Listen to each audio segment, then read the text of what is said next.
and welcome to Grand Cuisine. Today on Grand Cuisine, we are taking a look at the grandest ship of all, the RMS Titanic, and we are looking not at its very fateful ending, but at the glorious beginning of the Titanic and the food that was associated. I've found two menus that are virtually identical, at least in a few of the dishes that were served on different days, and we're going to explore those and find out the history behind it, as well as the chefs and all of the men who were part of the culinary division of the RMS Titanic. So please, join us.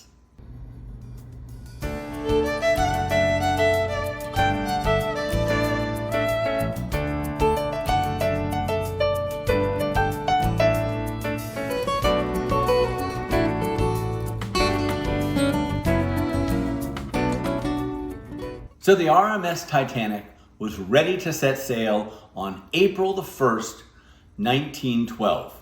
But unfortunately, due to weather, the sea trials did not begin until April the 2nd. And out of Belfast, Ireland, the RMS Titanic pulled anchor and began its initial sea trials. On the ship were 400 of crew, including Captain Smith and, of course, Chef Charles Proctor. And we see that the first meal that was served on the RMS Titanic by the menu that you see.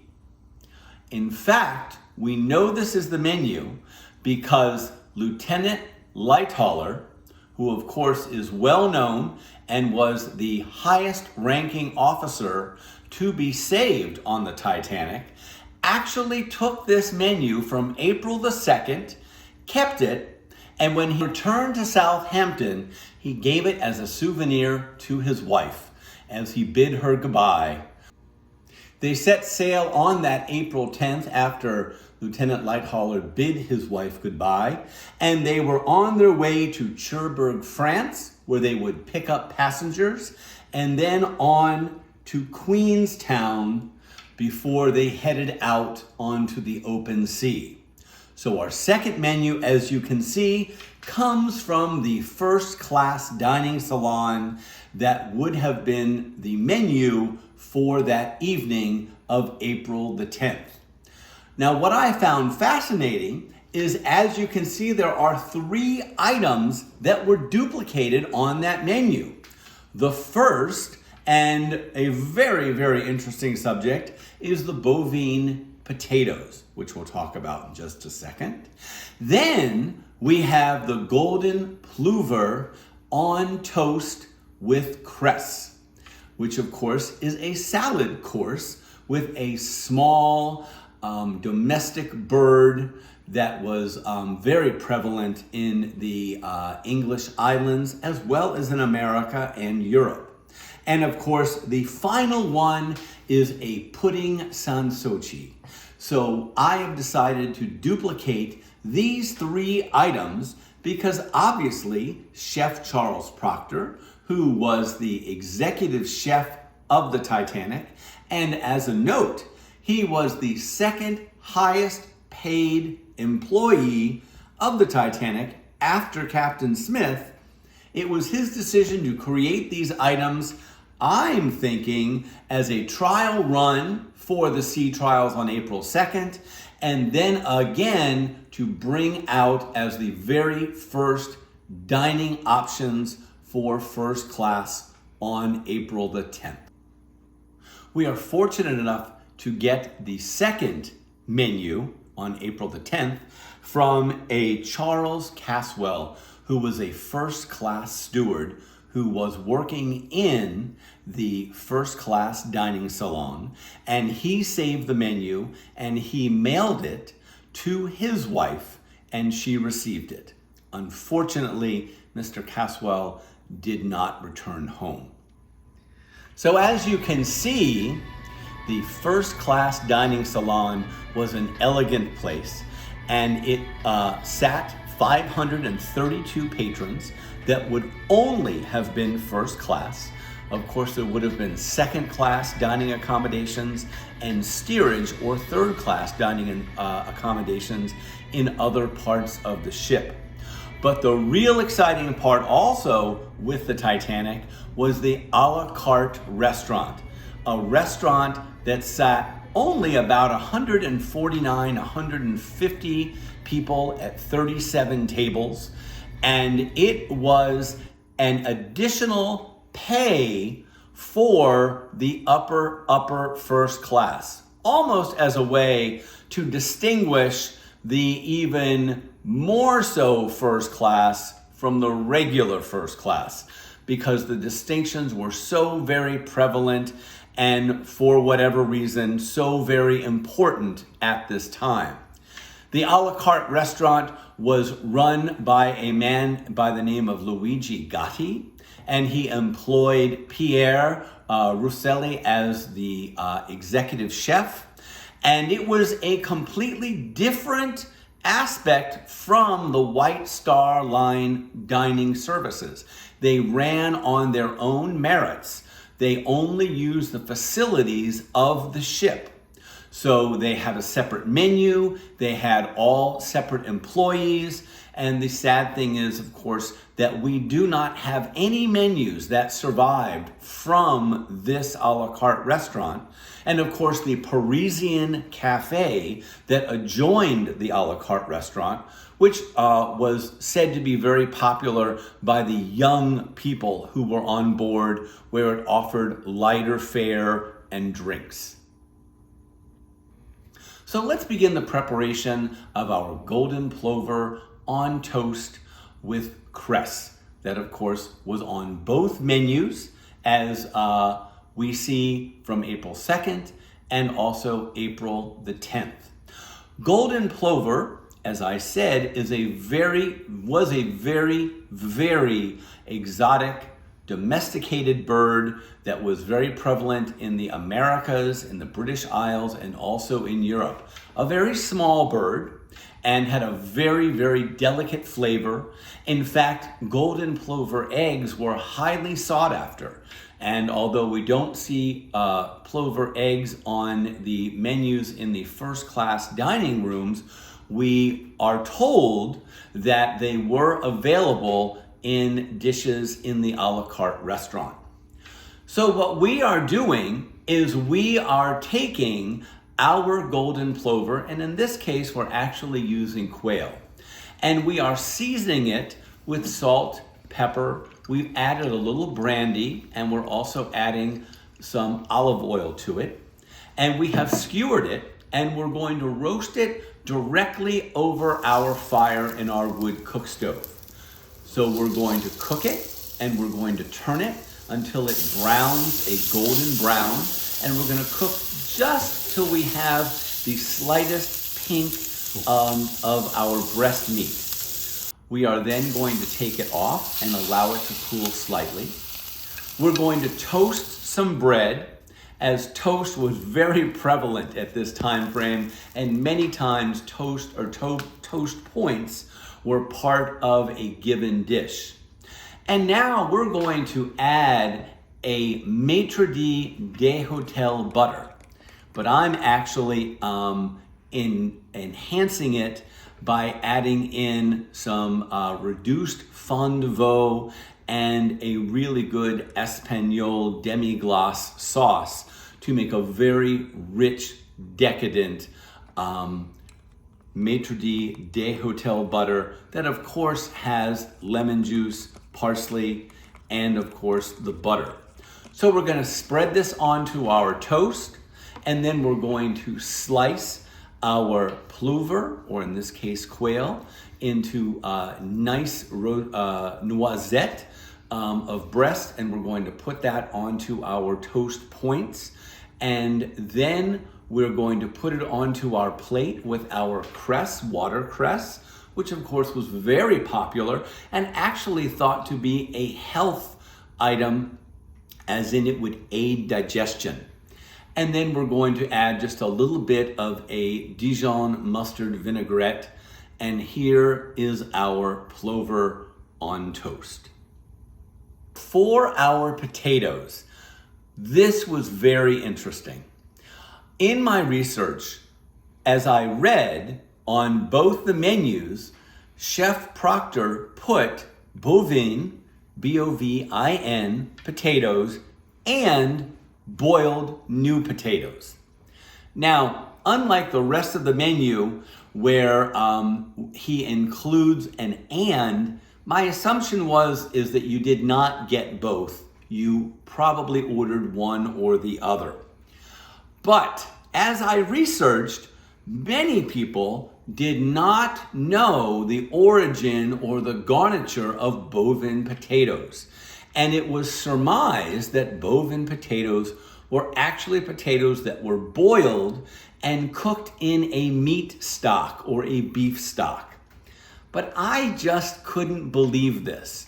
So I kept looking, and lo and behold, I actually found a cookbook that was written in 1906 by C. Harmon Sen.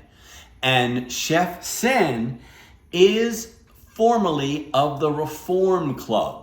And if you follow Grand Cuisine, you know that that is Alexis Sawyer's old stomping ground, the very prestigious club that is in Britain.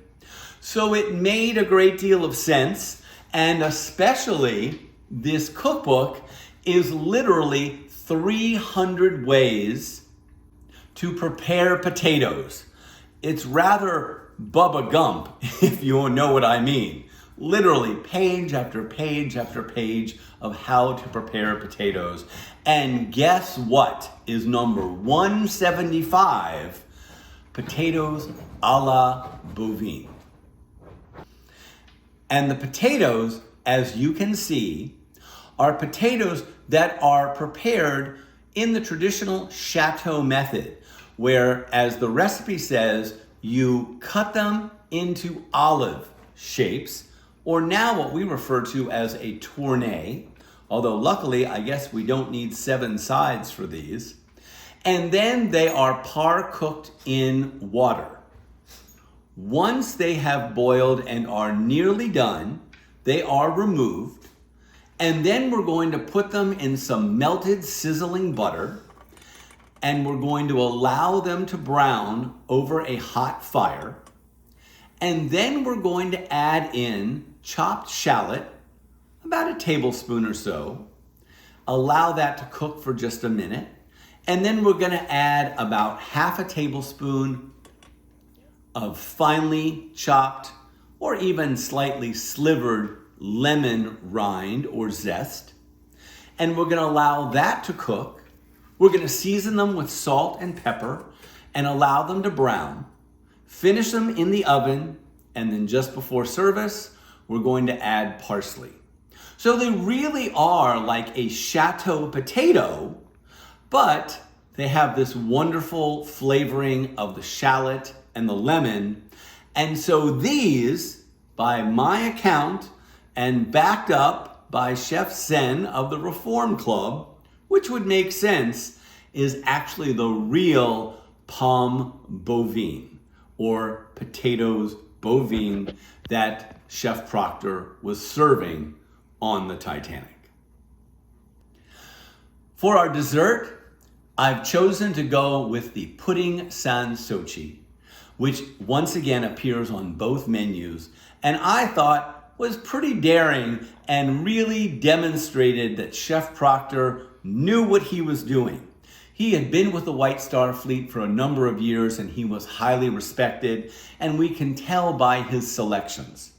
So for the souffle pudding sans soci, we actually do a standard pastry cream where we take milk and we bring it to a scald. Then we take yolks, and in this case cornstarch and sugar, and we mix it together. And then we're going to temper it into our heated cream, and we're going to cook this until it thickens to really a pudding consistency. Then we're going to take diced apple and we're going to saute them in butter, only to soften them without any color. We're going to allow this to cool. We're going to beat egg whites until they are a firm consistency, and then we're going to add our apples to our pastry cream base, and then we're going to fold in our egg whites to make our souffle. We're then going to deposit this into some charlotte molds that have been buttered and sugared, and then some currants have been sprinkled on the bottom and the sides if you can get them to stick. And we're going to add our souffle mixture. We're then going to put it in a bain-marie, hot water, and we're going to bake it in the oven right about 350 degrees until they are puffed and firm, which took ours about 20-25 minutes. And then you can remove them, garnish with powdered sugar, and then you are ready to serve them. And they are really beautiful and a really wonderful, wonderful dessert. And no doubt a showstopper when brought out on the Titanic for both that sea trial meal and also the very first class dining option on April the 10th. And here are our 3 completed menu items from the first menu ever created on the Titanic on April the 2nd for the sea trials, and also the same items that were repeated on April 10th for the first class dinner menu that left Southampton. We have our potatoes a la Boven.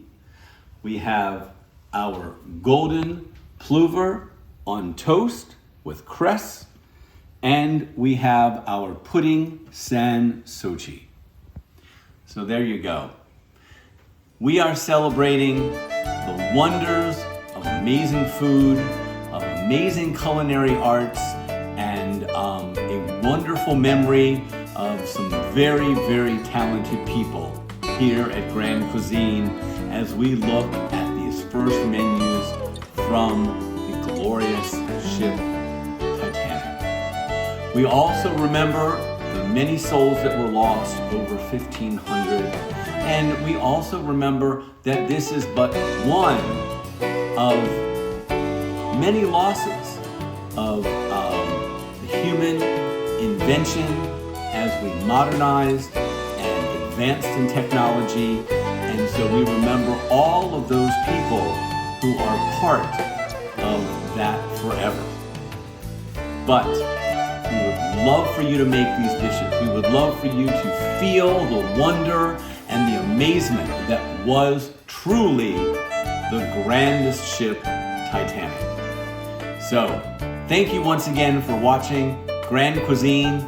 Please like us, share us, continue to see what we're doing. We will continue to delve into history and really focus on the chefs and the food and the glory that is Grand Cuisine. Great cooking to you. These potatoes are unbelievably amazing. They're buttery, lemony, with the shallots. They're so good. They are chateau potatoes, but they're even better. This is our golden plover. Unfortunately, we were not able to get plover, so we are substituting quail, but it has this wonderful meat essence, maitre d' des hotel butter, and it is so good. It's almost like an appetizer. Of course, you see, it was like served below the roasts and the main entrees as really a salad. So we have the watercress, but the watercress is not really the star here. It is so much flavor and so wonderful. And then finally, we have our dessert, which of course is amazing. It's a souffle. That they were serving a souffle on the first day of trials shows that Chef Proctor was highly attentive to detail and wanted to show that his kitchen was strong and organized and ready. There's a beautiful fluffiness to it.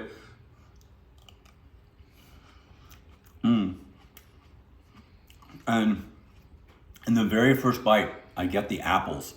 So the apples stay suspended in the souffle itself.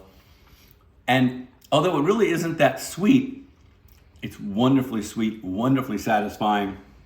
And really by poaching it, we really do keep the consistency of it. So this is actually something you can make without being so afraid of a souffle that it's gonna fall immediately. It is good.